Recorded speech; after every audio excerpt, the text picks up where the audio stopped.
From the ashes, a spark is born, and a phoenix is rising. Welcome to Beef Sticks Podcast, folks. And this week, we're coming at you with all kinds of goodies involving Royal Rumble weekend and the festivities within. I'm Pasty White. And I'm Faticus Maximus. We're coming in with more goodies than a 40-year-old man in an all-white panel van. More goodies than Sierra in 2006. Ooh, that's a lot of goodies. That was a good year for music. More goodies than Plenty's brethren. Nobody knows good and Plenty's? God damn it. Why doesn't anybody like licorice nowadays? Nobody likes black licorice. I love licorice. Pink and white black licorice flavored fucking candy. It's the worst. It's I so love deceitful. licorice. It's evil. But you know, it's... Wasn't that... That was Good Mythical As Morning's I've learned worst from Halloween good candy ever, wasn't it? No, it wasn't. No? But as I've learned from Good Mythical Morning, what's great about it is it's black licorice in pill form. Right. I mean, you can just swallow it whole. No, their worst pick was not even the worst. Oh, it was just Nico regular wafers. black licorice. Oh, was it? Okay. Yeah, it wasn't Nico wafers. It was just regular black licorice. But they had things like Circus Peanuts Pats and Nico wafers and those chalky. What are those chalky little pill things? Like they had a lot of things pass through. Yeah. That I'm like, come on. There's at least a lot of people that love black licorice. Oh, no, you're right. Actually, it came down to Nico wafers and black licorice, and Nico wafers got the worst because the argument was, well, at least there's an entire store in Australia dedicated only to black licorice. Right, so at least there's a diehard following, and I'm in that diehard following. But I don't like sweets, and black licorice is a candy that's not sweet. I like Jägermeister. That tastes just like black licorice. I love it, too. There's a lot of people that don't. When you're somebody who doesn't like sweets, you have to find those candies that aren't sweet. You got to find the sours, you got to find the bitters, the dark chocolates, the black licorice. It's difficult out there, man. Shit, speaking of shitty holiday candy, did you hear that the candy hearts are not going to be available this Valentine's Day? Like what kind of candy hearts? The one with messages on them? The chalk candy? Yeah, the ones with messages. Good. Yeah. It's chalk. Yeah. It's literally chalk that people painted and told people it was candy. The company either filed bankruptcy and sold out. They will be back next year, but this year we get a fucking much needed reprieve. It's just like Twinkies and everything else. They'll go bankrupt, but somebody's gonna buy them because there's a market. Yeah, as soon as Twinkies went out, everybody was like, "Damn, I miss Twinkies." And then Twinkies came back, and everybody was like, "Oh, damn, I forgot I didn't like Twinkies." Right? Are they somehow worse than people always said that too? They were like, "Oh my god, the new Twinkies are awful." It's like, no, they're the exact same fucking thing. You just didn't realize they were awful before. The only good new Twinkies are the Twinkies that are covered in chocolate now. Those ones are they got amazing. So many disgusting Twinkies nowadays. It's like Oreos. Oreos are bad. And then they have like 20 different flavors. Well, we were going on about that not that long ago, too. Cookies and cream flavored Oreos. You literally have an Oreo flavored Oreo, you sons of bitches. That is how you know you're the cookie god. But I did find one Oreo that I pretty much that I didn't mind, that I liked, and it was the Thins. It's got about a 2-to-1 ratio of cookie to cream, and it's like, oh, these aren't bad. I can have 2 of these. I can eat 2 of these. They're good. Oh, we just got like half peanut butter, half chocolate Oreos, and they're so rich I can't even eat one. I took one bite. And now they got these are for the kids. Now they got a stuffed Oreo that's above Mega, where it's literally like 3. I just seen that on my sister's timeline. The original beef taco. She had something on there about they're putting out the ones that are like 3 layers of cream. Like, why don't you just buy fucking cream at this point? Why don't you just buy fucking, all it is like icing, like cake icing. Just buy a thing of cake icing. There's a whole warehouse of 90s kids that are just separating regular Oreos and stacking the cream. They pay people to do what we did when we were kids. Sons of bitches. Just get your shit together. It's just ridiculous. With that being said, Pasty, let's talk about a tease that you and I know. Yeah, tease.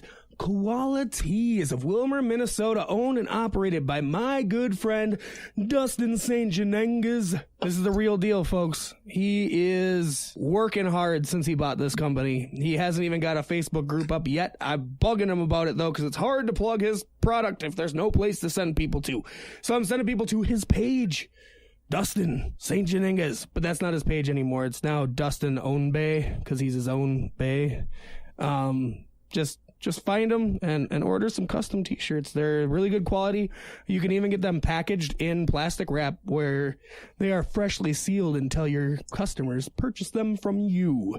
And he's working out a really great deal. If you buy, I think, 25 t-shirts, you get them for $5 a piece, and that's with the plastic wrap. That is a good ass deal. Hit him up, get on that, and we will continue to push him to you guys because we always support our friends, and our friends like to support us, and it's a good time. It's all about keeping the love and keeping it in the circle. Make sure to swing your UFO on by to the Outer Space themed music and camping festival going strong. Folks, this is at the Outback Ranch in Houston, Minnesota, July 18th through the 20th this year, the year of our alien 2019. Join the mailing list to receive transmissions directly from the mothership. You can go to www.galacticgetdownalloneword.com. Click the purple join our mailing list. Check it out. I'm pretty sure they still got early bird tickets on sale. And I mean, this is the cheapest you can get them. And I believe they're going to be up to around $125 at the gate. So you want to get them early while you can. And if you want to be a good Samaritan and not have to spend money, well, you spend money, but you get your money back, feel free to sign up for volunteers. They got forms up on the website. Hit that shit up. Lend a hand and get a free weekend experience like none other. Man, this is going to be a good year. Speaking of good year, I mean, Smokin' Joe, one of the main figures behind this festival, is going to Hawaii next week for Flow Fest. Voted in by us, his wonderful and benevolent fans. And literally by us, Pasty White and Fat Mac. Oh, yeah. I was voting with 5 different email addresses for a good while. I just used one, but I voted daily, so he got a lot of votes on me. Really super excited for him. Check out his page, Smokin' Joe.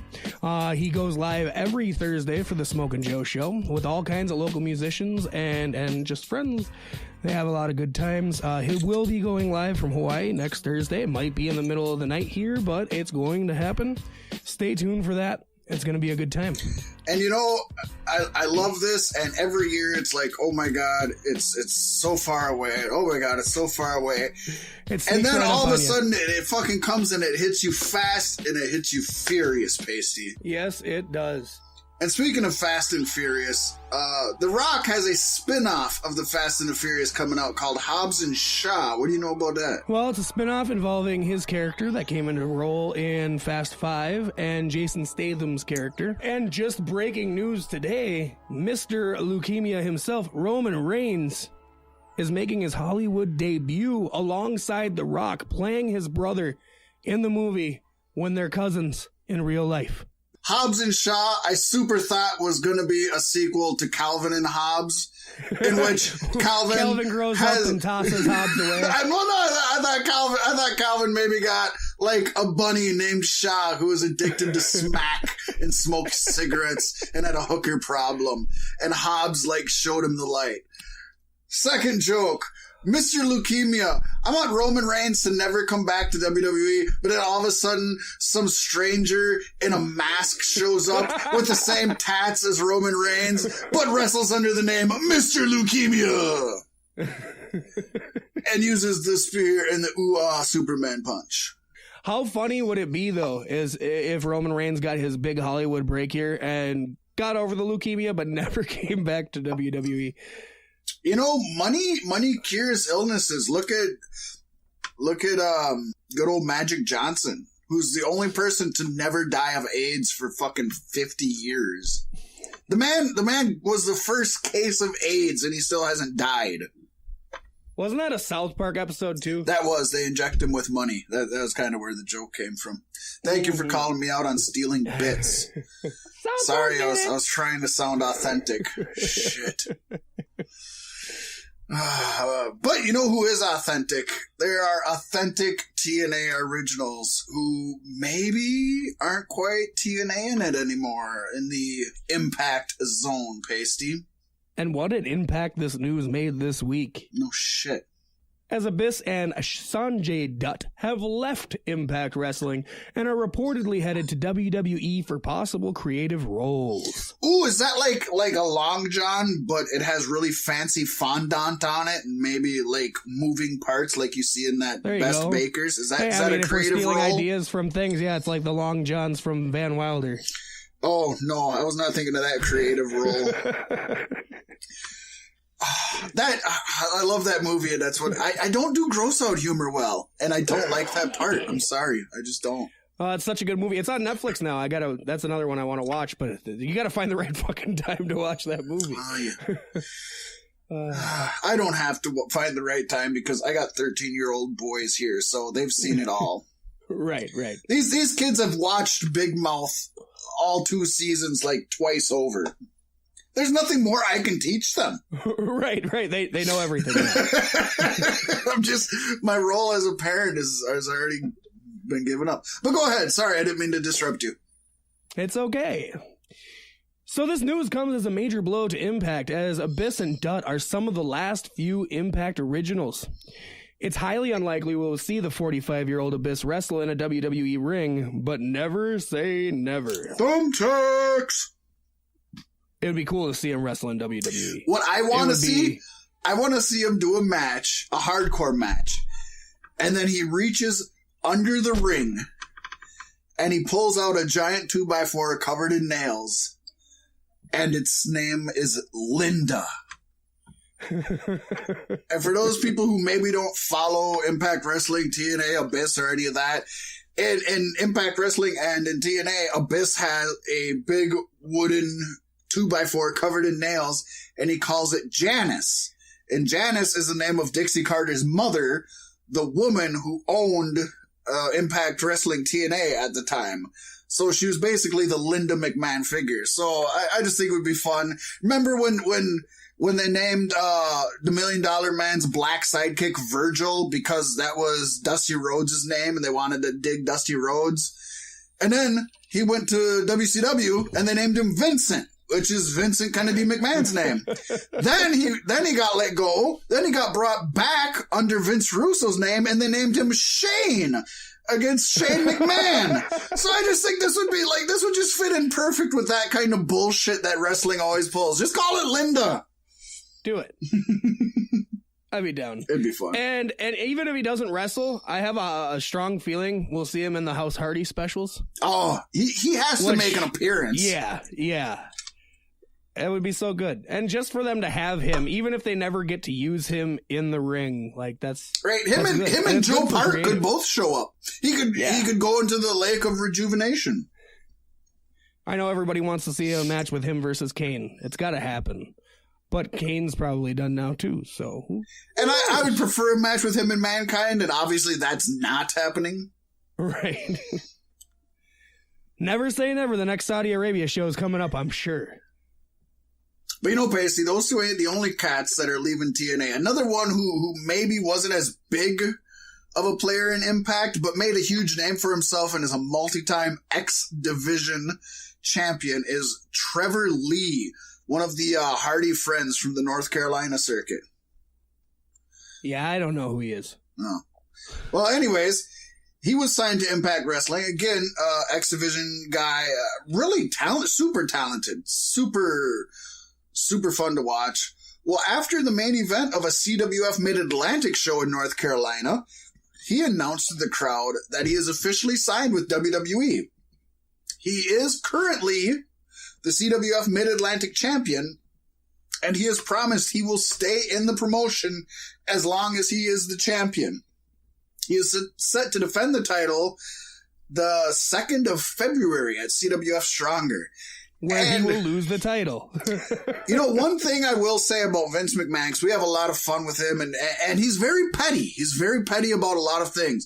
But everything I've ever heard about anybody who has signed with him has said that Vince will always tell you, finish up any obligated dates you have. He's always wanted people... He doesn't want you to do that to him, that's why. That's always been the argument. He says, I don't want you to do it to me. I want you to fulfill your obligations. Once you're mine, I own your soul and I'm going to prostitute you. But until that point, pay your pimp. Good stuff. It's nice to see. And who knows? I mean, maybe there's a chance that WWE links up with CWF and has a partnership, because Vince needs all the friends he can get right now with the coming of All Elite Wrestling. Yes. We'll get to that more a little bit later on, though. It's also been reported that Alexa Bliss will make her in-ring return at the Royal Rumble. Will she win? I don't know. Probably not, but I'm so excited to see her back. There were so many rumors of her maybe not even getting into it. Yeah. That would be a career cut far too short. Yeah, oh, definitely. I mean she's just scratching the surface. Career is cut far too short. Right. Paige's was cut far too short, and hopefully we will see her again. We're hoping. I think her injury is a little bit more akin to that of Edge's injury, where if anything goes wrong again, it could be permanently damaging or fatal. And I worry. I hope the best for her. I hope she can do good things in the company, but I doubt we'll see her in the ring again. Yeah, you never know. I mean, that's the exact same thing we all said about Daniel Bryan too, and his were all the same. So I mean, I said he'd be back. You never the whole know. time. And she was she's a lot younger than Daniel, but nonetheless, I will give you that, Pacey. You were always in the camp that Daniel's going to come back, but. Mm-hmm. I'm still in the camp that CM Punk's going to come back to wrestling, but Paige's injuries are also pretty much the same as Daniel's. She doesn't really have anything worse or anything, and she's younger than he is. So I hold out hope just for her, not only just for us as a fan, but just for her. Mm-hmm. Just as I did with Daniel Bryan, I honestly didn't think what happened in WWE, but I honestly thought he would wrestle again. Yeah, well, he was definitely set to go elsewhere and wrestle if they weren't going to let him wrestle in the company. They're so lucky they locked him down before AEW popped up. Yeah, for real. Woo, dodged a fucking bullet there. Oh. And now he's a great heel, and I know you don't see it, but I just haven't seen it. Literally, I haven't seen it. Not once. I haven't watched pro wrestling, or I haven't watched WWE since he's been a heel. Daniel Bryan also came out this week and said he's getting even closer to having the belt made out of a sustainable material. It'll be great. I'd love to see a hemp-made WWE title. Do you know why that is? Because it's made out of leather, and he's a vegan. Yeah, he got so much shit. In fact, the Solid Monster still plays the clip from an interview that he had of Daniel Bryan's when Daniel was talking about fans giving him shit and all that about being a vegan. He was like, yeah, I have fans come up to me all the time talking about your title belt is made of leather. You're not a real vegan. It's like he has any fucking control over that. Right. What, are you going to turn down the championship because you're a fucking vegan? I'm sorry. Well, I mean, if John Cena could put a fucking spinner on the WWE title, I think Daniel Bryan has a strong chance here of getting that sustainable material title. Which like I said, I would like to see it. I'm itching for it. It would be cool. Well, it would bolster his gimmick right now for real. Let's put it this way, Pacey. If he makes it out of hemp, he'll be itching for it too. Folks, hemp is not enjoyable to wear. It's sustainable though. Yes, it is. Not enjoyable. I mean, not to wear. Well, not to wear. The alternative to hemp is the enjoyable product, but that's just me. So there's a non-enjoyable product that may be coming up, Pasty. Oh, boy. Yeah, apparently it's rumored that upon his return to action, the plan is to create a new stable that would involve Kalisto, Rey Mysterio, and Andrade, no longer Cien Almas. Please don't. God damn it. Yeah, so obviously Kalisto's already in Lucha House Party. So is this just an extension of Lucha House Party? Is Kalisto going to turn on the Lucha House Party? Is there like warring factions now in the 205 Live group? What's going on? I don't know, man. I don't know. It's weird. I hate when WWE does this. Oh, we got too many Mexicans. They got to be shoved together. Make them all come to the ring on lawnmowers. They did that, folks, in case you don't know, and they called them the Mexicools. They weren't very cool. Oh my gosh. I was young and impressionable, and they weren't very cool. Yeah, it was very, very, I'm like, just get sad. to the Eddie Guerrero. Fuck. It was bad. Yep. I feel bad for Andrade in this. I feel bad for Rey Mysterio. You know, he was supposed to come back and be on top of the world. Now, no. Don't stick him with Kalisto. Kalisto's not bad by any means. No, not at all. I think Kalisto had a good thing going on 205 Live. And, and Andrade, they just... Who else did they just call up from 205 Live? He's on SmackDown now. He's feuding with Daniel Bryan. Ali. Mustafa Ali. Yes, Mustafa Ali. And, I mean, he's had a great transition. Yep. But... Andrade is such a treasure. They're just gonna stick him with Jinder. They're wasting Andrade. They're wasting Mustafa. I could see him with Jinder Mahal. Does Jinder Mahal do anything? Yeah, he vaguely does? sometimes from time to time. Yeah. Okay. Didn't know that. Yep. Learning new stuff, baby. That's what we're here for. Speaking of new stuff, well, new shit. Uh-oh. Apparently, Braun Strowman versus Brock Lesnar for the Royal Rumble's main event was only used to bolster ticket sales and was never actually planned to happen, and the plan was to have Balor face the Beast all along. This wouldn't be the only underhanded marketing tactic, as WWE also advertised John Cena for the big event, but after the Fatal 4-Way match, to determine who would face Brock Lesnar, they sidelined Cena with a worked injury. As a matter of fact, it's funny they pushed Big Match John the way they did it all, saying he was back and was going to be working with both main roster shows when filming for his next movie begins on February 4th, right after the Royal Rumble. Come on! There's still a chance of Cena being a surprise entrant in the Rumble, but expect little to nothing going forward through WrestleMania. It really is a shame what WWE will do to put asses in seats. Basically, they've been pulling out all the stops, man, for this lately. They've seen how shitty ratings are. They've seen how shitty viewers are. They've seen how shitty critics are and reviews are, and they've really seemed to try to pull everything out. And sometimes some things they've been doing are actually working and look good to me. And then sometimes they pull this shit, lie to the fans. Yeah, you fucking lie to your fans. I mean, I get it's a swerve, but there's better fucking ways to swerve people than this shit. Bro, this isn't 98. Bro, we don't need to swerve them. Bro, at least let's put John Cena on a pole and see what happens. Bro. Bro.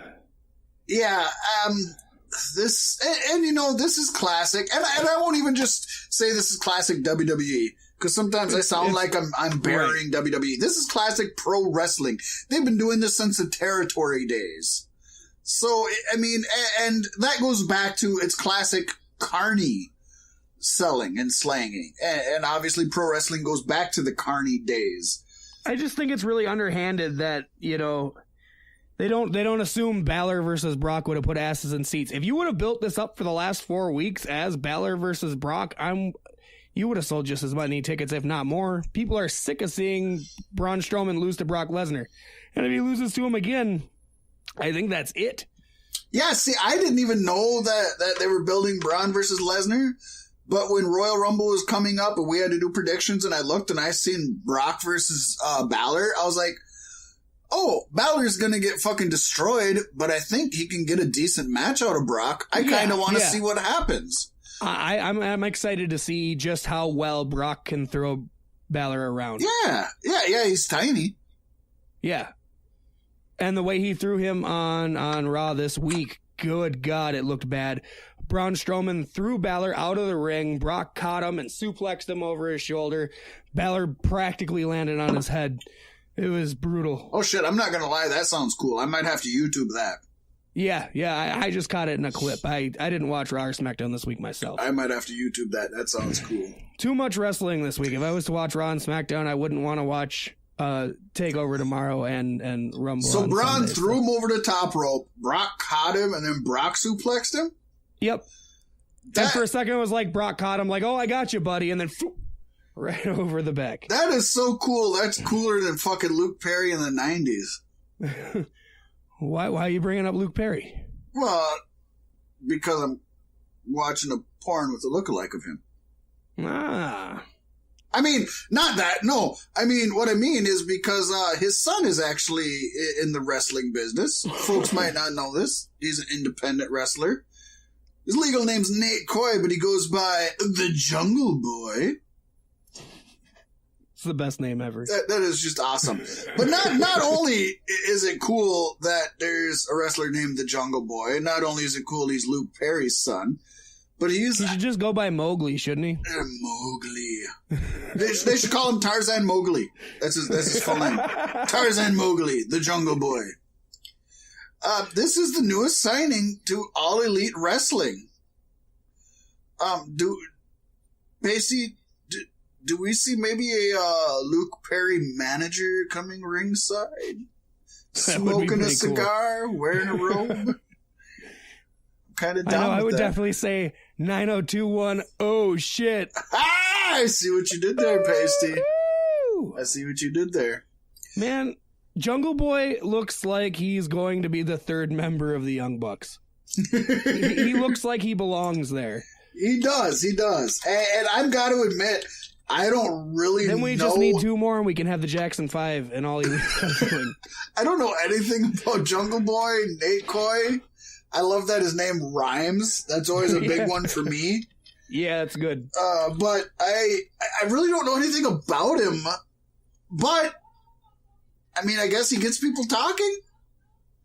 Well, we're talking about him right now. Yeah. We weren't talking about him last week. I haven't had enough time to go online and watch any of his stuff. I did earlier today go online and check. And there are a W3C tournament and BWCW and some other shit, but I haven't watched any of them because they're not, clips. They're full matches. I'm going to have to do that. I want to go out and get to know this guy because I'm super interested in everybody who's in AEW so far, which means I'm super interested in him. Yeah, no, I'm looking forward to it, and it's somebody I haven't really seen before, so that's fresh. I like that. Even like MJF, I'm familiar with him a little bit here and there. He just wrestled for First Wrestling in Minneapolis, and I watched his promo there, and I think that was my first time seeing him at all. Maxwell Jacob Friedman. And then to see him signing with All Elite, it's just fantastic. And I don't know if you've seen the newest, being the Elite. Change the Universe. Or the one after Change the Universe. Maybe it was, I don't know. But either way, he's talking with Cody Rhodes and Hangman Page. And he's being all cool. He's like being super nice and friendly. Cody Rhodes walks away and he starts talking all kinds of shit to Hangman Page. Cody comes back and he flips over and he's being good again. Like, it was entertaining. He's a great heel, and I'm looking forward to seeing what he can accomplish in All Elite, where wrestlers will write for themselves, which is kind of dangerous, but I like the idea of it. Yeah, it could change the universe. Yeah. Speaking of that, the dust of All Elite Wrestling. Oh, wait, nope, I'm skipping around. That's all right. Because the dust settled, and what we've seen was that All Elite Wrestling filed for a new ground-shaking trademark, Pasty. Yes, they did, Fat Mac. They filed for the term Change the Universe on the 17th of January. Holy shit. The application covers a range of uses, including live streaming, merchandise, entertainment events, and sports and entertainment newsletters. This is a gun pointed right at the face of WWE here. I love it. Yeah. Obviously, they're playing off the WWE Universe name. Either their latest or the one before their latest episode of Being the Elite is titled Change the Universe. I have to admit, I don't watch that frequently, so I'm not sure if they mentioned anything about it. But it's great. It's great that they are filing these trademarks and they're locking down what they own. This is something that Impact Wrestling, for everything they did right and or wrong, they oftentimes just went on a handshake or went on hoping, and they didn't lock things down legally. They're really, if you hear any backstage stories from people who worked in the offices or even wrestlers, they were bad with legalities. Nobody knew how to cover their asses legally. All Elite seems to be doing the correct thing and actually covering their asses legally. Yeah, it's really cool, and I like the term "change the universe" because to me, like in my mind, I get to thinking like, even if All Elite doesn't become the biggest promotion in history, if they just manage to do things that make WWE operate a little bit differently for the people who are contracted to them, that if that's their mission statement and they achieve that, that is fantastic, you know? Oh, for sure. I mean, 100%. And for the record, Pasty, the most impactful wrestling promotion in history is MTV's X Society. So, I mean, it's already done. They're not going to top that. I'm not familiar with that either. Come on. MC Dub, Midget Championship Wrestling. I'm familiar with that. There you go. Started by Hulk Hogan. But he couldn't do that now. No. Now it would be called height intolerant wrestling. Yeah, I don't know. I'm going to move on without a segue to the men gravity remembered too much. To the fact that Double or Nothing, Pasty, is hitting a fever pitch with all the AEW shit going around. And moments after the behind-the-scenes video was unveiled, AEW revealed that a ticket announcement party for Double or Nothing was going to occur. That's right, All Elite Wrestling's chief brandy officer, Brandy Rose, get the t-shirt on ProWrestlingTees.com. They're having a sale right now. She even teased that there may be some debuting new female talent at the event. This is going to be a ticket sale party, and the talent-laden pool party will commence February 7th at the MGM Grand Hotel with an accompanying live stream at 9 p.m. Eastern. For folks over in California, that'd be 6 p.m. Pacific Standard Time. For folks where Pasty and I live, that'll be 8 Central Time. Ooh, so another pool party. I hope they have a cannonball contest. Another live stream they're doing. Hopefully they've learned from their last one. Their last one was super entertaining and dropped a lot of knowledge. But obviously, critics tore it apart because it really looked, to be polite, super fucking low budget and not well put together. And hopefully it doesn't help that they had issues with their live stream in the beginning of the conference either. Yeah, they had issues with the live stream. They had poor lighting. They were off on their timing. Poor Conrad Thompson had to fucking babble on for about 6 minutes longer while Jericho got ready for his entrance. Nobody mic'd the crowd, so it sounded like nobody gave a shit, it's even though from all accounts... They made it all in, too. It was. Nobody mic'd the crowd. Yeah. They're not... They're learning, they're growing, but some things they should have already picked up on. Now, the pyro, they put off more pyro. You and I were talking about this, Pasty. Yeah. They put off more pyro than WWE does in a year just for Chris Jericho, and they did that in the parking lot of a WWE event. Yep, just because Vince was in the building. I love that. But, hopefully this one that they're going to be live streaming, I mean, it doesn't have to be Academy Award-winning quality, but let's make it look pretty. Yeah. And if you're not going to make it look pretty, go the complete opposite way as the NWO did and make it look gritty. Don't try to make it look high-end, but then come off as poor quality. You know what I mean? They really had a high-end presentation at the last event, but the quality was severely lacking. And Well, that's another thing too. I think if they're pushing this and they're going big, especially like being the elite needs to have better quality too. They should have mics on while they're recording because it's so quiet. I have to have my volume all the way up and I still don't hear what everybody's saying. I'm not going to lie. I watch Being the Elite every now and then, but I love all of those people's matches in the ring. They're not story writers. They're not producers. They're not directors. It's not entertaining for me to watch. I watch a lot of YouTube shows. Being the Elite just doesn't do it for me. They just don't. I don't know. They don't draw me in. I like it because it's like a look into their lives, but then they also kind of sketch it out too at the same time. It'd be fun if it's like a combination of both. It needs to be honed a little bit more. Yeah. I will agree with you there. Yeah, it's either a shoot or it's a sketch comedy act.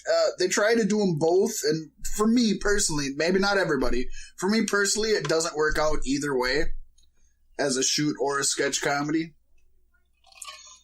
Some of the stuff they did with Joey Ryan, I actually did really... I liked Joey Ryan and Hangman Page's stuff. I really liked that. God, I'm waiting for that announcement. I want Joey Ryan locked down with AEW. I know it. And when Cody and Kenny were beefing, I liked some of that stuff, but they just don't... They don't seem to have... And some of the stuff where it's when it was in the earlier days when it was just the Bucks traveling and just them talking into their phones was really fun. It was insightful. It's like, hey, this is cool. This is cool. I don't know. They get a ton of views, so they're doing something right. And obviously I must not be their audience, which is fine because they'll get me watching them at every event they wrestle. They're not losing me because I don't like their YouTube show. That's not happening. Yeah. But a streaming show I might watch, Pasty, is a new tournament that's set to grace the WWE Network. Yes, indeed. When's that coming up? That is coming up next weekend. Holy shit. Stars from NXT, NXT UK, and 205 Live. It's being called Worlds Collide. The tournament's opening rounds will begin at 12 p.m. Eastern Time, 9 a.m. Pacific. And that's 11 p.m. for Central Standard Time where Pasty and I are. Yes. And we'll stream on WWE.com, the WWE app. That still exists? I guess so.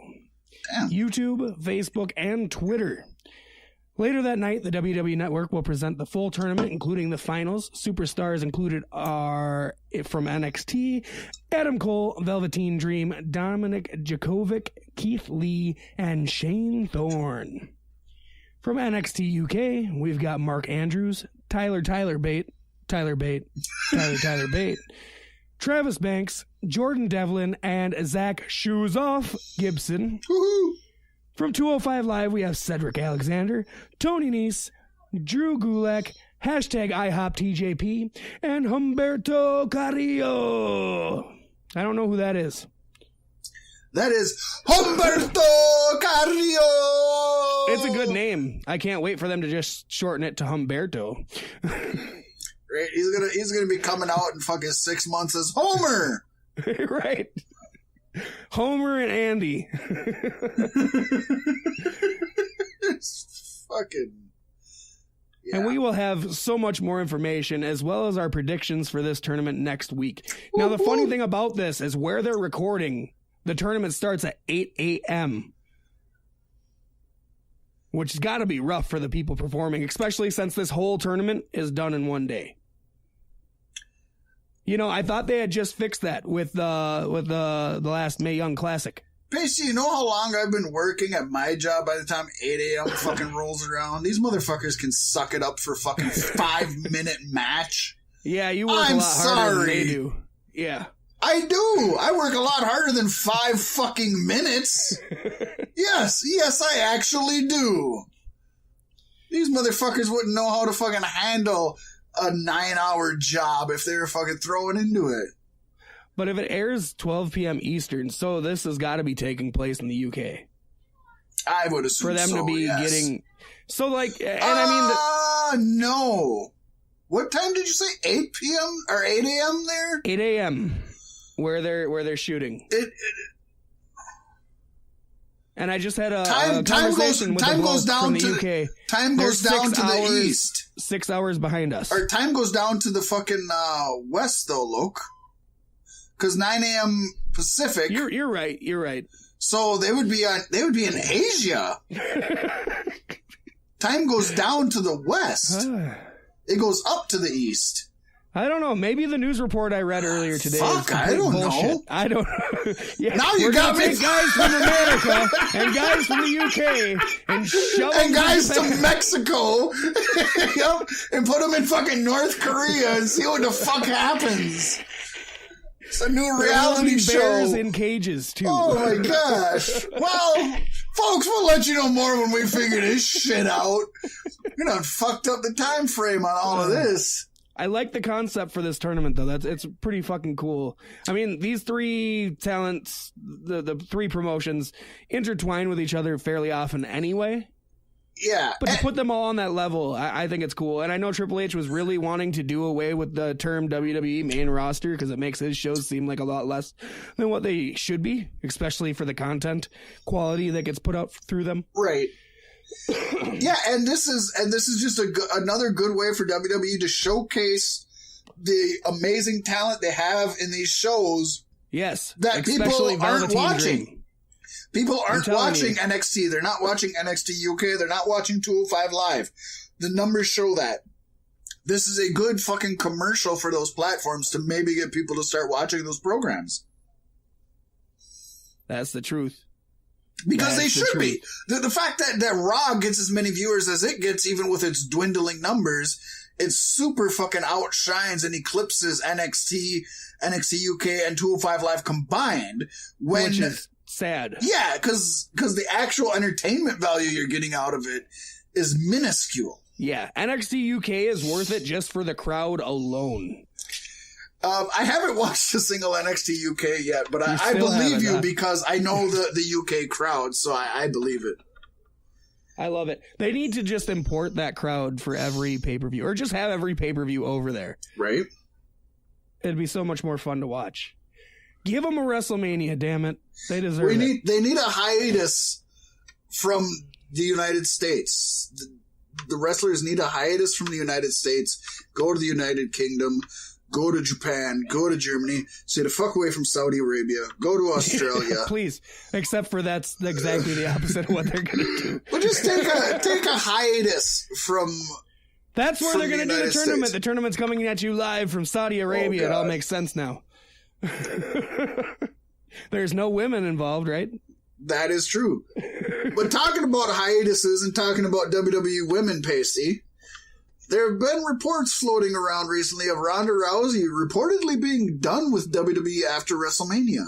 Oh, God, this shit. All fucking week with this shit. Well, it's now assumed that... God forbid Meltzer gives a guess. She isn't leaving, but she may be taking a planned hiatus. According to reports from both Pro Wrestling Sheets and TMZ, talks of Ronda Rousey's WWE departure were exaggerated, believe it or not. Because that rarely happens in the dirt sheets. But she may actually be taking an extended break following WrestleMania to start a family. A WWE spokesperson issued a public statement on the matter, quoting, Ronda Rousey is under contract with WWE until April 10th, 2021. Whether she wants to start a family is her own private matter. Confirming that Rousey is still under contract for 2 more years, and they're not letting her out of her contract for nothing. Right. That's no, not definitely happening. not. Definitely not. She's a cash boat, even if she's not selling tickets the way they had hoped. Yeah, even if you just fucking sell her t-shirts and she never appears on television, she's making money for you. Mm-hmm. And if she starts a family and is away from the ring, her contract just gets extended for that time that she spends away from the company. Ask Rey Mysterio. Right. Ronda Rousey also came out today saying, it's my vagina and it's none of your business. So... that's fun. That is true. Of course, her gynecologist has rights to both her vagina and his business because her vagina is his business and his business is her vagina. But there'll be reports from him next week, folks. Yes. Her vagina is ripe and ready for babies. We'll be following this very, very closely. Yes, we will. Mr. Clam Open Glover. You know, she was just on Cold as Balls with Kevin Hart on his YouTube channel, yep. LOL Network. I watched it. It was pretty good. She handled the ice like a fucking champ. Oh, and before we move on to our predictions, let me just note a little bit of a little older news, but something that should be brought up. Ronda Rousey was officially named the voice of the new Sonya Blade in Mortal Kombat 11. Yes, we did touch on this a little bit last week, I think. We didn't really get to the I can't remember. I know you and I... The ceremony went pretty long. Yeah, I know you and I talked about it off air, and I could not remember if we dropped it on air or not.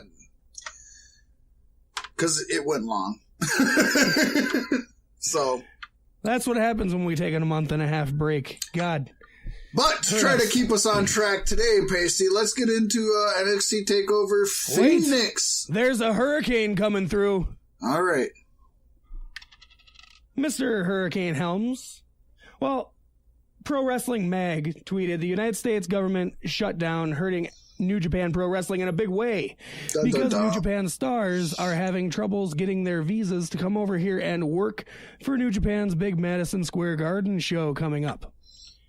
And the shutdown, according to Hurricane Helms, was caused by a WWE Hall of Famer. It all makes sense. I've been thinking this since I heard that New Japan was having troubles. Like, holy shit, it's an inside job. Linda's behind it. Right. Vince is behind it. This government shutdown ain't for a wall. No, it's for Madison Square Garden. We all know how butthurt they were about that when it first fucking went down. Right. They shut it down and it came back. Yep. So we'll shut down the government. Them bastards. Yeah. Well, from WWE taking over the government to WWE taking over Phoenix, Arizona. Areola. We got a really good, possibly very good takeover in the works here, Pasty. God, let's hope this opening match is better than last time. We got Matt Riddle versus Cassius Ohno. Two amazing athletes who could both use to have a good match in NXT because they're not really batting 1,000 yet. Well, especially KO. Yeah. Speaking of KO, did you see that picture of Kevin Owens from this week? No. I know we're trying not to sidetrack. He, in his time off, has lost a fuck ton of weight. And he also has a nice new arm sleeve tattoo. He has lost a lot. I put it on Beefstick's Facebook page, facebook.com/Beefsticks podcast. Go check it out, folks. I'll see if I like it or not. I'll like him as long as his wrestling's the same, but it looks good. I liked his image. Weird. I almost have to wonder if he came down with leukemia too. No, I'm kidding. I like him being but a bigger good guy. Good for him. He'll probably get the push he deserves being a more in shape fellow. Yeah. Maybe Samoa Joe will take some time off and do the same thing. I don't want that, though. It shouldn't have to be that way. Remember back in the fucking 30s? Put that cookie in my mouth. Remember the 30s, 40s, and 50s when all the champions were fucking huge dudes that would actually win a fight? Yeah. And now all the champions are muscular dudes who don't know how to fight. It's like, come on. Let's bring back the... Big dudes can fucking win a fight. Muscular dudes can pose. I've never seen a fucking big ripped dude win a fight in my life. But I've seen big fucking bulky dudes win fights. I've seen little tiny dudes win fights. I don't know. That's just me. But back to the match at hand. NXT North American Championship. Wait, we didn't make our predictions. Holy shit, I thought we just did. No, we didn't. We started talking about Kevin Owens. Oh. Well, my favorite KO. Neither one of us think that Ono's winning this because nobody has faith in Ono. Including us. I love him, but I don't think WWE is the vehicle for him. No, definitely not. Not unless he goes away and comes back jacked. So we're both going for Matt Riddle? Yes, sir. The King of Bros. NXT North American Championship. Narcotics Anonymous. Yes. We got the current champion Ricochet defending his belt against Johnny Gargano. Pasty, where are you at with this one? Oh, God. I think Gargano wins it because he's going to stay in NXT. Yeah. I was going back and forth, and it's like, man, I think Gargano's going to win it. Baby. It's call-up season. I think Gargano's going to win it, but for a similar but slightly different reason. I just think Ricochet's had it long enough. He's had it for quite a while now. Yeah. And Gargano could use the rub. And, similar to what you're saying, I can see Ricochet getting called up before Johnny Gargano, even though Johnny Gargano is a way better performer, wrestler, in-ring talent than Ricochet.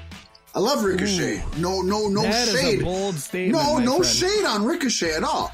But Johnny Gargano is probably the best pro wrestler in WWE at this moment. Prove me wrong, Daniel Bryan. Prove me wrong. Next up, NXT Tag Team Championships, Pasty. We got my guys, the Undisputed Era, represented by, allegedly, O'Reilly and Strong. We'll see. Defending their titles against War Machine. War Raiders. Oh, yeah. Handsome War Raiders. Row. The Handsome Row. Yes. Handsome fish eggs. When you line people up in sequences and Pasty and I are in the same fucking horizontal pattern, that's called the Handsome Row. There we go. That's going to be the name of our podcasting booth at Galactic Get Down this year. The Handsome Row. Come on down to Handsome Row. I like that. Who you got on this one? You know what? I'm gonna stick with my guns as long as Undisputed Era is champs for whatever titles, singles, tag, whatever, and I'm gonna pick them. So even though there's a good chance that they could lose it because they've had it forever, I'm gonna go with Undisputed Era. I'm not turning away from my boys. I've been so invested in this group. This is probably the most invested I've been into anything in NXT. For a long time, at least since Shinsuke Nakamura, which turned out to be horrible. But yeah, I love Undisputed Era.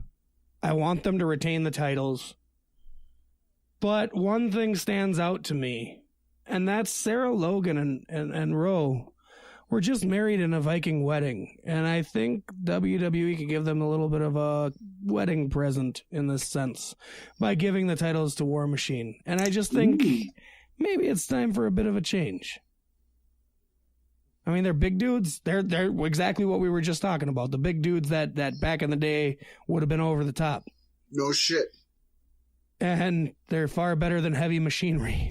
The big dudes that actually work in NXT, such as your Kevin Owens and your Samoa Joes. Yes. Yeah, for sure. Including your Authors of Pain. Next, we have the NXT Women's Championship match. Shayna Baszler defends her title against Bianca Belair.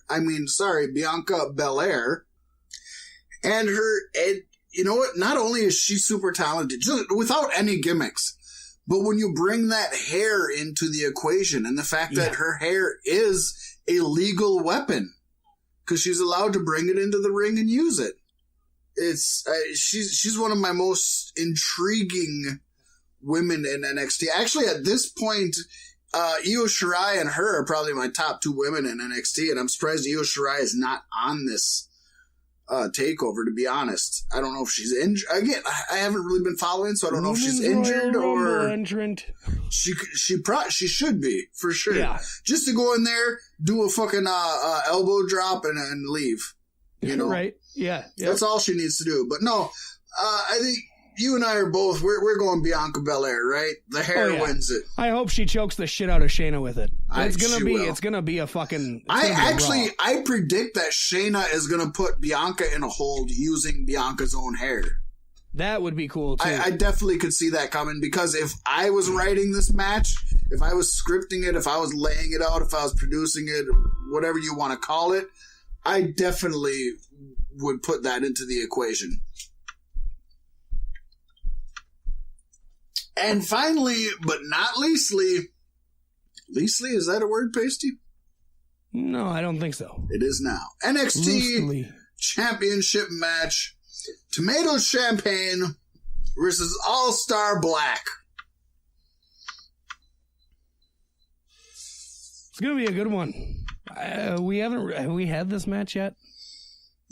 Not as far as I know of. I haven't really watched WWE or even wrestling for the past few months. Yeah, but I'm just talking takeovers. No, we have not had this at a takeover at all. That's good. This is going to be a hell of a fight. I'm really happy for this to be the main event. For the same reason I see Johnny Gargano taking the North American Championship, I see Tommaso Ciampa retaining his championship. We're getting closer and closer and closer to DIY coming back as a heel tag team. And for them to both hold their own championships at the same time would make a big statement. That actually would be awesome, Pasty. I like that storytelling a lot, to be honest. And Gargano is he's on that line. Yep. He's definitely ready to go there. But just taking that out of the equation, which I probably shouldn't, but I'm going into this non-storyline wise. Tommaso Ciampa, he could hold that title for another 3 takeovers, or he could lose it now. Either way isn't going to hurt Ciampa. Right. On the other side, Aleister Black... Unless he gets called up. Yeah. Aleister Black losing this match isn't going to hurt Aleister Black any either. Because he'll get called up. Yeah, it's almost like, who do you think is going to get called up first? And that was what brought me to this decision, is I think Aleister Black is getting called up and Tommaso staying in NXT. And to be honest, I think if I just had to choose out of the two, I think Aleister Black is going to do better on the main roster than Tommaso Ciampa, but yeah, it's hard to tell. So many people fail on the main roster I think can't fail, and some people succeed that I didn't think would, and it's just like, I don't know how the fuck to gauge that anymore. It's rough. Listen to your heart. My heart tells me Aleister. So we don't got a lot of differences, but at least there's... I'm really surprised that Velveteen Dream's not on this card. This is the first takeover in a long time he hasn't been showcased. Oh, you know what, Pasty?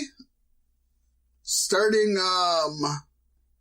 this is the new year, right? Is this 2019? It is indeed. Holy shit. Starting 2019, we also have to have a tiebreaker on all of our matches. That is right. Actually, if we have time tonight, and I think we can make time, we can go over our 2018 pay-per-view results also, but we'll sneak those in at the end. All right. It was surprising to me, to be honest, but all right. So, NXT Takeover. What kind I'll go of... over under time on Matt Riddle, Cassius Ohno? Oh, wow. Okay, we'll go... oh, man. Over under time, Matt Riddle. I say they still go less than 5 minutes. Oh, okay, I'll take that. All right. Okay, really? Yeah. Okay, it's just a tiebreaker. So, just to make everything clear to our listeners and to us here, the tiebreaker only counts if we have a tie. So this is not an extra point. It's just if the two of us tie, then we get a point just to break the tie. Right, Pasty? Yes, there can only be one winner. Yes, we're not playing this tie shit anymore. We had enough of that last year. So we got Riddle. Oh no! Less than 5 minutes is Pasty. More than 5 minutes is Mac. And of course, you couldn't have an NXT Takeover without a WWE pay-per-view the following night. Sunday night is the Royal Rumble. I would have loved to tell you what number the Royal Rumble is. Because Vince McMahon does not like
That's what I just said. You said no. No, I was just talking about Rusev being Christmas. Yeah, yeah. That's cool. I didn't know they gave the women the main event. That's awesome. Yep. Oh, good for them. Nope, didn't know any of that. You deserve it. U.S. title, Pasty, who do you got? Rusev. Rusev cat. He just got it. It's still on the fucking kickoff show, so it doesn't matter anyway. Let him keep it. Yeah, I didn't know what's going on. These are two foreigners. WWE doesn't give a shit about either of them. I'm picking Shinsuke Nakamura. Yeah, but I'm picking Shinsuke Nakamura because I'm pretty sure Vince is just sitting back there with a fucking coin flipping it to see who the fuck wins. Right. Kick him in the balls. Yeah. SDLTTs or SmackDown Tag Team titles. Yes. The Bar champions versus The Miz and Shane McMahon, the greatest tag team in the world, who haven't had a match yet.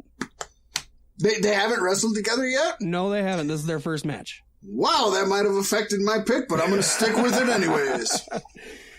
My thoughts here. I'm going the Bar keep them. The Bar have kept them through the odds through the last, 7 pay-per-views probably. And Miz and Shane, that's going to be a WrestleMania match. And so for that to fall apart right away, they lose, Miz walks out on Shane. I feel like that could be a good build-up to their WrestleMania match. I'm going with the Bar. I'm picking a team that I think has the possibility of having the best tag team name in all of wrestling history, and I'm picking Miz and Mac. Except they're going by the greatest tag team in the world. But I'm calling them Miz and Mac.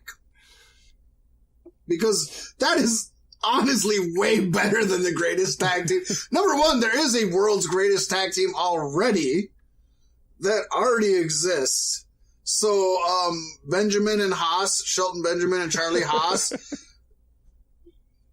And by the way, those two are way better than The Miz or Shane. Well, to be honest, I'm pretty sure Miz and Shane McMahon are called the greatest, the best tag team in the world, because the best in the world tournament was where. So is that any different than the world's greatest tag team? It's slightly different. The wording is slightly different. But does it sound better than Miz and Mac? No, I like Mac and Miz because it's more like mac and cheese. Mac and Miz? I like Miz and Mac. I think you can say Miz and Mac in one. Miz and Mac. Mac and Mac. Mac and Miz is like 3. It's Mac and Miz. But Miz and Mac is Miz and Mac. Like I can see it sliding down. The only perfect pairing is Mac and pasties, so. That is true. Anyways, I'm picking them too anyways. Fuck it. Go for it. Have a heyday. Have some fun. I mean, when you bet on the fucking owner's son, you usually got right, at very minimum a 60% chance of fucking taking it home. This will be a fun match regardless of what happens. Yeah, it should be. First of all, the Bar is super entertaining and super talented. And let's not take anything away from Miz and Shane, both being super entertaining and super talented. On paper, this looks stupid, and I'll be the first to say that. I know you haven't been watching, but did you end up seeing the Bar rapping Ice Ice Baby? No, but was that during the wrap-off with the New Day and the Usos? Yes. Wasn't that like fucking way back in the beginning of December? That was a couple of months. Yeah, that was a little while ago. If you haven't seen it, go back and watch it. I haven't seen it. I've seen people post about it online. Yeah, definitely worth checking out. I mean, it's shitty, but it's shitty in the best ways possible. And it wasn't a 3-way either. It was just the Bar versus the Usos in a rap battle with the New Day as judges. Oh, well, if I was the New Day, I would have done Under Pressure, and it would have fucking really owned them. But the best part is, they start out, there's no music playing, but they start out with bum bum bum bada bum bum. Do they do the Yeah, I think Cesaro did this. They fucking better do the or I'm Otherwise fucking... it's not Vanilla Ice. Yeah. Or it's not Vanilla Ice! SDLWT. SmackDown Women's Title. The woman I did not know was champ, but definitely I'm super happy is... The woman Fat Mac forgot. I haven't forgotten her. I just didn't know she was champ. Asuka, my girl, taking on Beska. Asuka versus Beska. No, taking on my girl Asuka taking on Becky, my man. Yeah, you knew where I was going with this. It took me a while to get there, but fucking you knew where I was going. Yeah, this one I think is going to be awesome. I'm super excited for it. This could easily be the sleeper match. This could take it all away. 2 of the best talents on the main roster. Notice I didn't say women talents. 2 of the best talents on the main roster. I got to go with Asuka. I mean, she's the Empress of Tomorrow, and I want to see her today. I'm right there with you. I love Becky Lynch, but the SmackDown Women's title is not for her. Becky's got big things coming that doesn't involve the SmackDown Women's title. No, it involves the Raw Women's title. It does. The Raw Women's title. The Wawa. The Wah. Wah. Wah is war. Wah is war. Wake the walls down. Sorry, that was stupid. That was really stupid.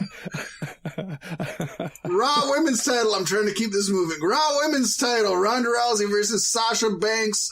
How does Ronda lose? If Sasha fucks up and hurts her. I guess maybe. I mean, Sasha doesn't buried. have a very good track record lately. Yeah, this will be a match. Two of the best. Again, two of the best. 3 women you never want to be put in a match with: Brie Bella, Nia Jax, and Sasha Banks. Who is Sasha hurt lately? Paige. Well, no. Yeah. And it was intentional. Who else has she hurt? I mean, that was just an accident. So who is she actually hurt?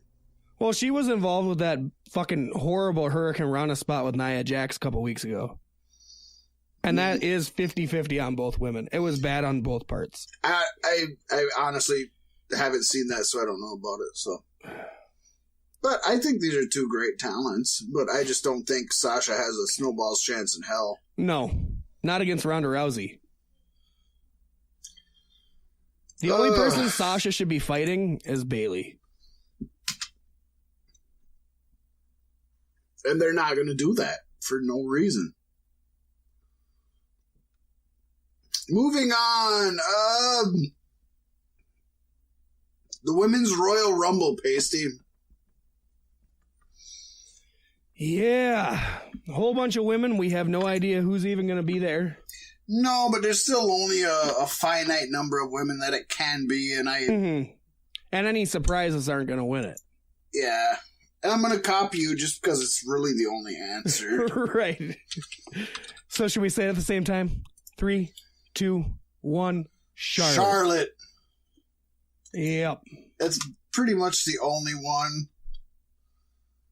Especially with, Becky Lynch having her match 2 matches before. I don't see her popping up in the Women's Royal Rumble match. Notice how I say I don't see her popping up in the Women's Royal Rumble match.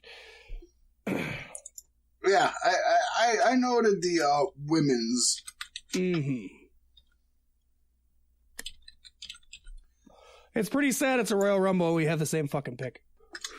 Well, to be fair, most Royal Rumbles, there's only 1 to 3 people that you think would actually win it. So, it's not that crazy.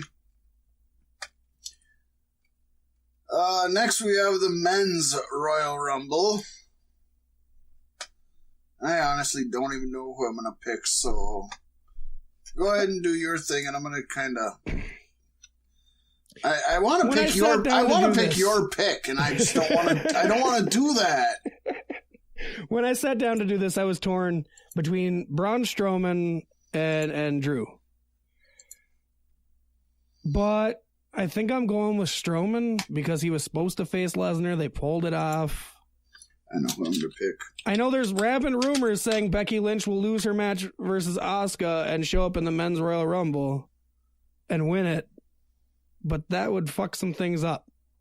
I want to see her show up. I don't want to see her win it. Yeah, she could show up. I don't think she's going to win it.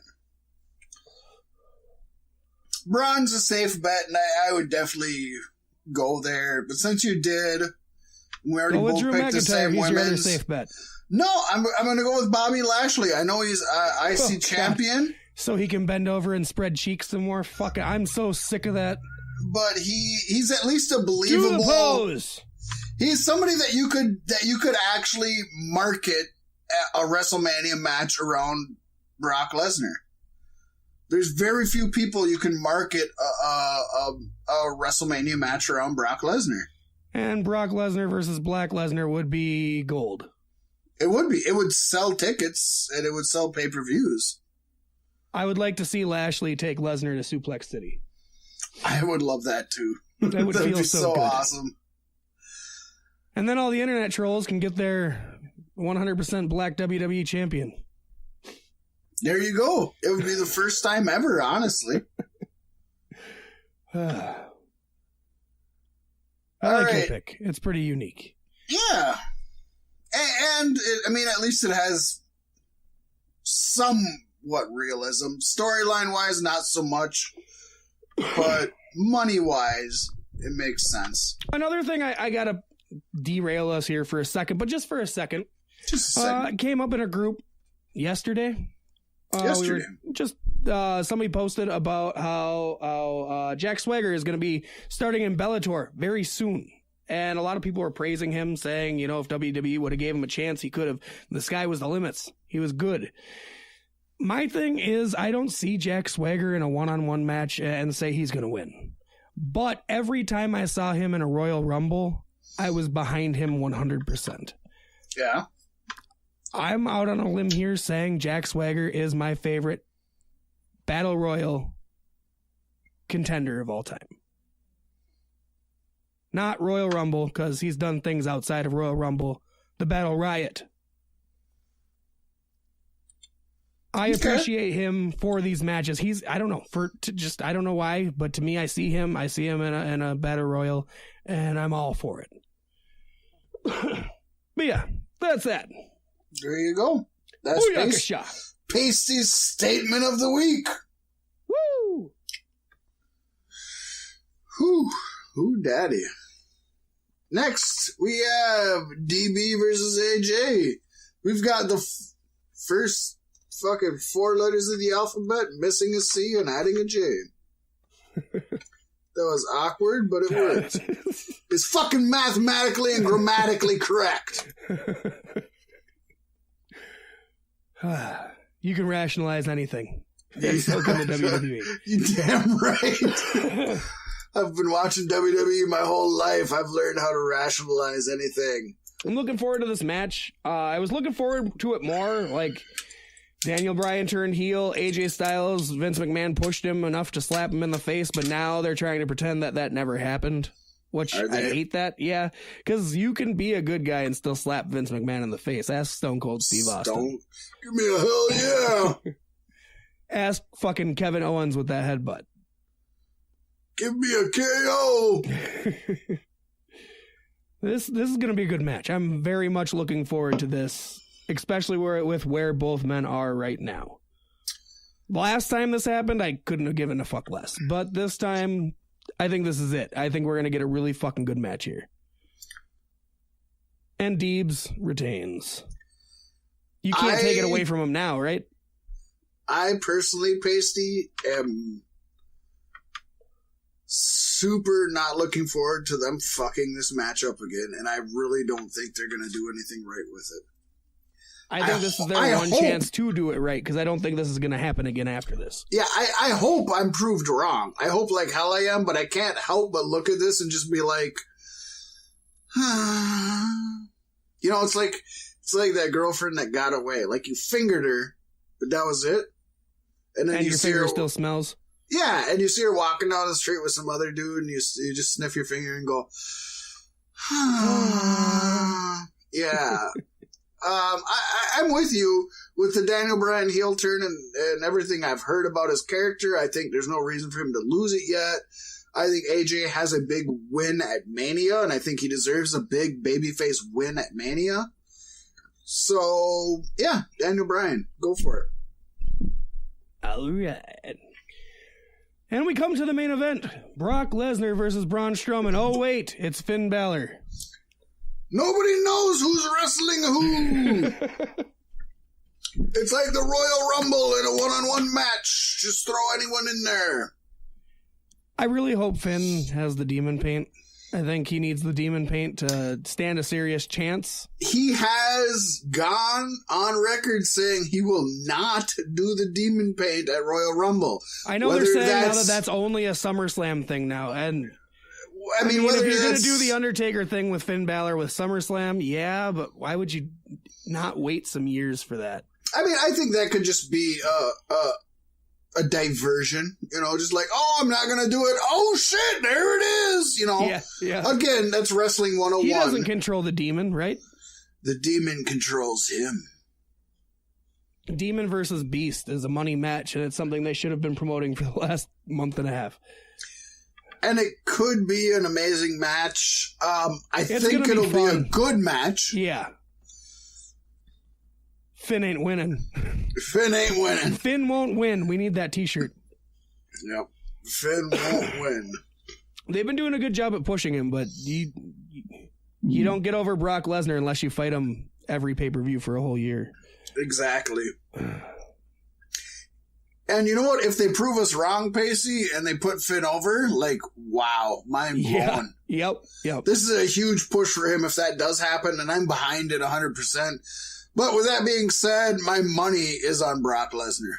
Hashtag Finn won't win. Finn won't win.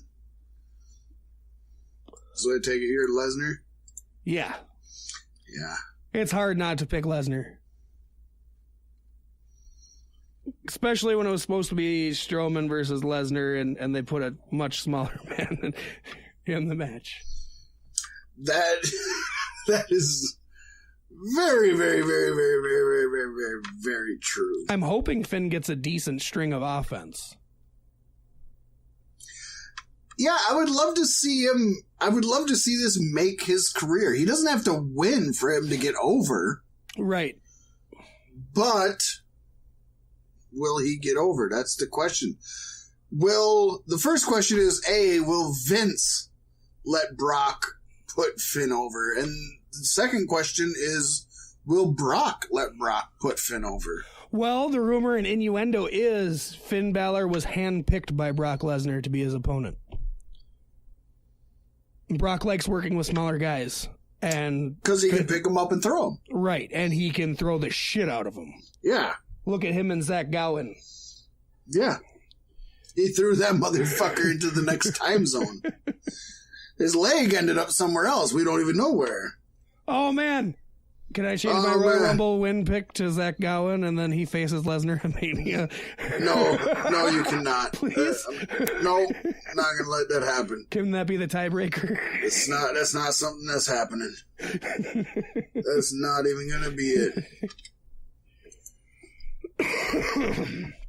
Yeah, no, I think we've got a decent weekend of action coming up.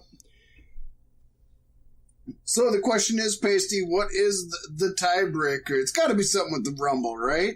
Yeah. Do we have longest, shortest? What do we got? Do we got, How about Braun breaks the most eliminations record? Because I'm for that. Who has it now? Kane. Not Kane. Is it Kane? I think so. Okay. You're saying yes, I'll say no. All right. Braun breaks Kane's elimination record. Braun might have already broken it, but he'll break the record regardless, is what I'm saying. Okay. Braun breaks elimination record. Yeah. All right. You're going to say yes, and I'm going to say no. That's a fair tiebreaker right there. I think so. The only other one I could think was, will Becky show up in the Men's Royal Rumble? But I really seriously see that happening. I don't think anybody would argue that. No, I think for sure with the man gimmick that's happening. Mm-hmm. Oh, anything else, Pacey? No, that's all. We got a little bit of time left, too. So if you want to go over the results from last year's pay-per-views, I'm expecting a punishment coming up around WrestleMania. For myself. I got to admit, I did not. I felt like I lost so many of these. No, I had a bad year. And when I went back and watched this, I was like, son of a bitch. It could be worse. So, yeah, I'll just knock them down quickly and then give everybody a full tally.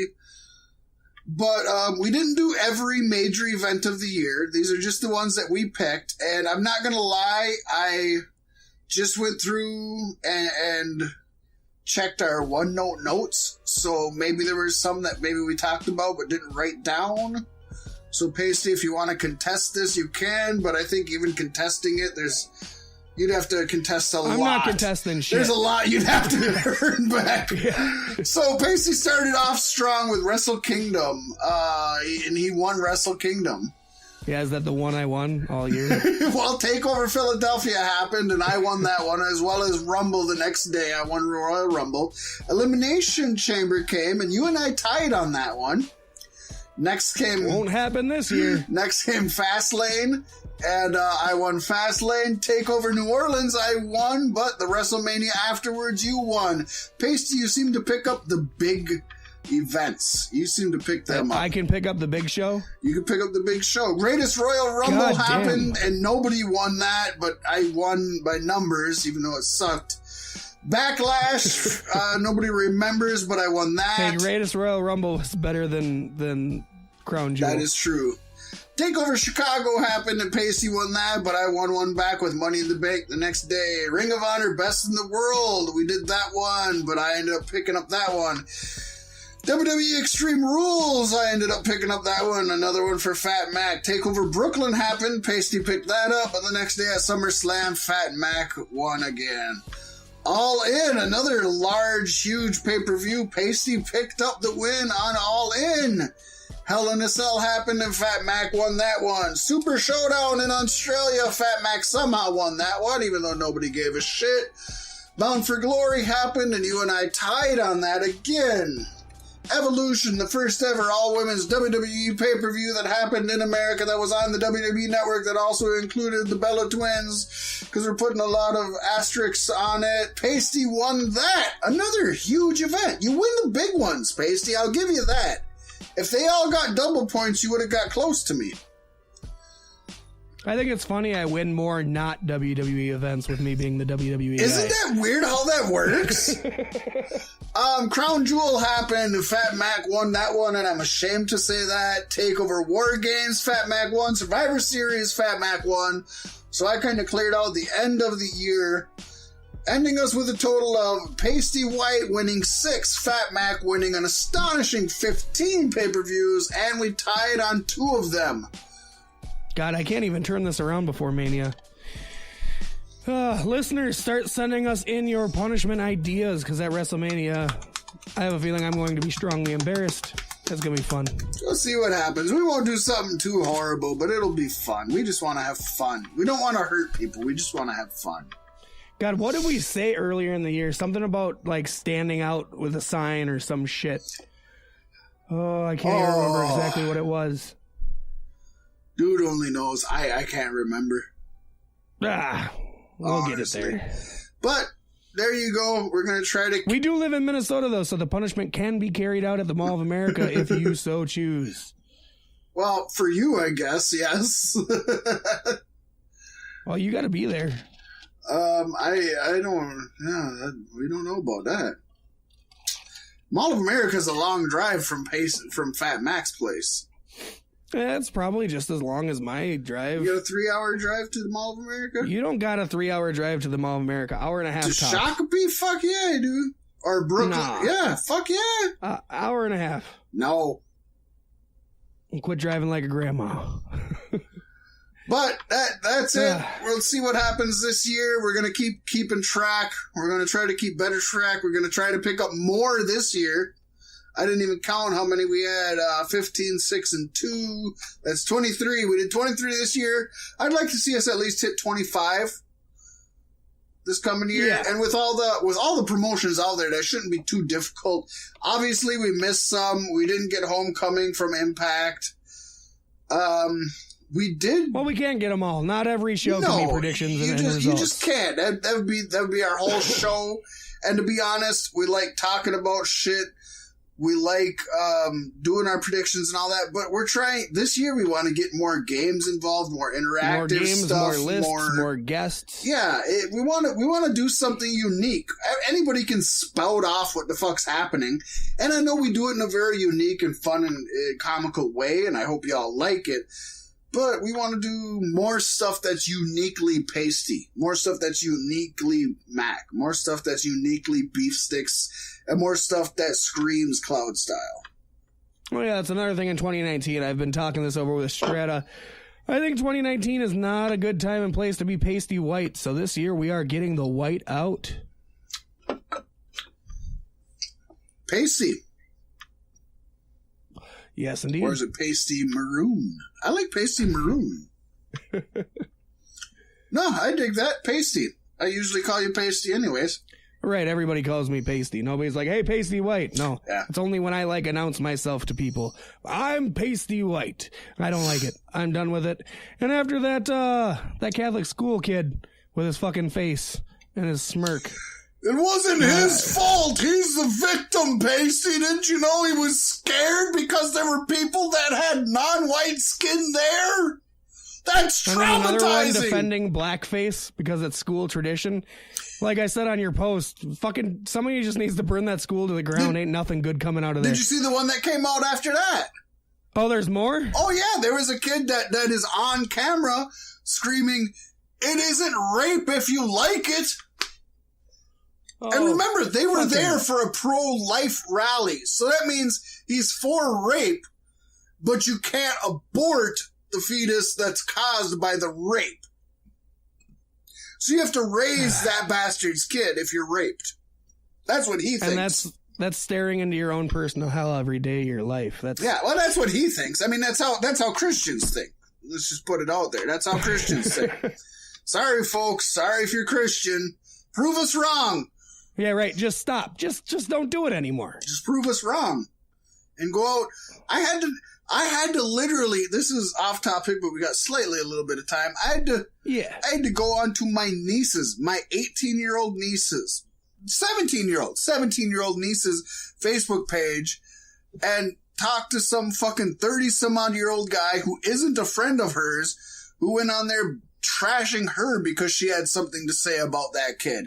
First of all, if you're that old and you're going on to random 17-year-old girls' Facebooks, you're already in the wrong. So anything that happens after that, you're fucking wrong. I don't care if you say that air is good, water is good, and AIDS is bad. You're fucking wrong. Because you're on a 17-year-old girl's Facebook page.